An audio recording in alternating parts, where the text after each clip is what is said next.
अस्सलामु अलैकुम मेरे दोस्तों और भाइयों। अगर आप ये वीडियो देख रहे हैं या सुन रहे हैं तो इसका मतलब है कि आप एक अच्छे शोहर और एक फिक्रमंद बाप हैं। आप देख रहे हैं कि आपकी बीवी बदल गई है। शायद वो हर वक्त रो रही है, शायद वो आप पर बिलावजह गुस्सा कर रही है, शायद वो चुपचाप बैठी रहती है और बच्चे से प्यार नहीं कर रही जैसा उसे करना चाहिए। आप परेशान हैं, आप सोचते हैं मैंने तो सब कुछ दिया है, अच्छा घर है, बच्चा सेहतमंद है, फिर ये खुश क्यों नहीं है, ये नाशुक्री क्यों कर रही है। मैं आपको मर्दाना तौर पर मैन टू मैन बताता हूँ, वो नाशुक्री नहीं कर रही, वो मुसीबत में है और उसे आपकी मदद चाहिए, लेकिन वैसी मदद नहीं जैसी आप सोच रहे हैं। मैटरनल एंड चाइल्ड हेल्थ 101 में खुशमदीद। ये वीडियो खास तौर पर शोहरों हस्बैंड्स के लिए है। मैं आज आपको बताऊंगा कि पोस्टपार्टम डिप्रेशन क्या है, जॉइंट फैमिली में आपका क्या किरदार होना चाहिए और आप अपनी बीवी को वापस कैसे ला सकते हैं। हिस्सा 1, ये नखरे नहीं है, द बायोलॉजी। सबसे पहले ये समझ लें कि ये कोई मूड स्विंग या नतक नहीं है। जब बच्चा पैदा होता है तो औरत के जिस्म में हार्मोन्स का एक धमाका होता है, उसका दिमाग केमिकल्स की कमी का शिकार हो जाता है। फर्ज करें आपकी टंग लेग टूट गई हो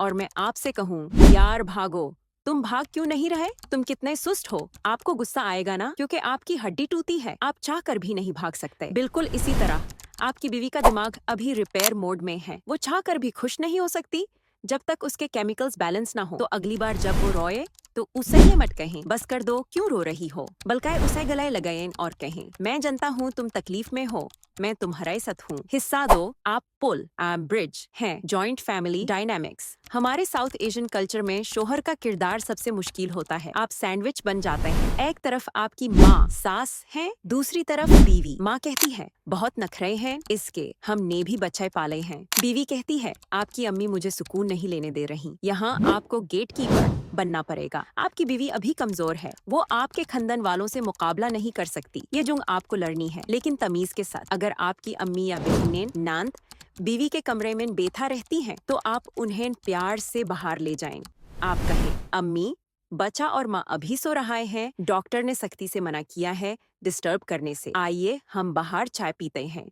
अगर कोई बीवी पर तंकी क्रिटिसिज्म करे कि घर गंदा है या खाना नहीं बना तो आप ढाल शील्ड बन जाएं। आप कहें कोई बात नहीं, इस वक्त घर की सफाई जरूरी नहीं, इसकी सेहत जरूरी है, खाना मैं बाहर से ले आऊंगा।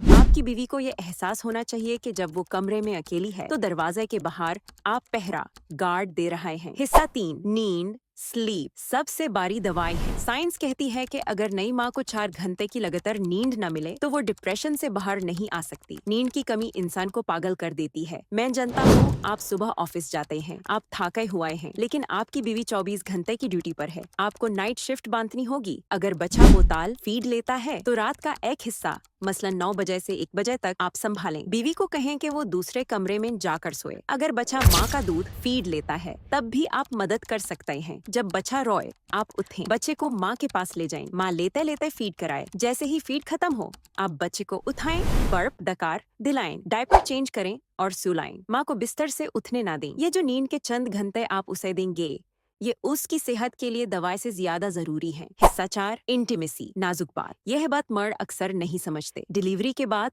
औरत का जिस्म बदल जाता है, टांके लगे होते हैं, हार्मोन्स गिर चुके होते हैं और सबसे बढ़कर टच्ड आउट होना। सोचिए अगर पूरा दिन कोई छोटा सा जानवर आपके जिस्म से चिमटा रहा है, आपको नोचता ही रहा है, आपके ऊपर रोता रहा है, रात तक आपका जिस्म दुखने लगता है, आप चाहते हैं कि कोई आपको हाथ ना लगाए। ऐसे में अगर शोहर रोमांस की कोशिश करे तो बीवी को गुस्सा आता है, उसे लगता है कि आप उसकी तकलीफ नहीं समझ रहे। मेरे भाइयों थोड़ा सब्र करें, इस वक्त रोमांस का मतलब सेक्स नहीं है, इस वक्त रोमांस ये है कि आप उसके पाँव दबा दें, रोमांस ये है कि आप बच्चे को पकड़ लें ताकि वो नहा सके, रोमांस ये है कि आप उसे पानी का ग्लास ला दें। अगर आप अभी उस पर प्रेशर नहीं डालेंगे तो वो जल्दी ठीक होगी और आपका रिश्ता मजबूत होगा। अगर आपने अभी जिद की तो दिलों में दूरी आ जाएगी। हिस्सा 5, खतरे की घंटी रेड फ्लैग्स। आखिर में आपको चौंकाना रहना है क्योंकि डिप्रेशन झूठ बोलता है। डिप्रेशन आपकी बीवी के दिमाग में डाल रहा है कि तुम बुरी माँ हो, तुम अपने शोहर पर बोझ हो, इसलिए वो आपको बताएगी नहीं कि वो कितनी तकलीफ में है। आपको खुद देखना है, क्या वो घंटों खामोश बैठी रहती है,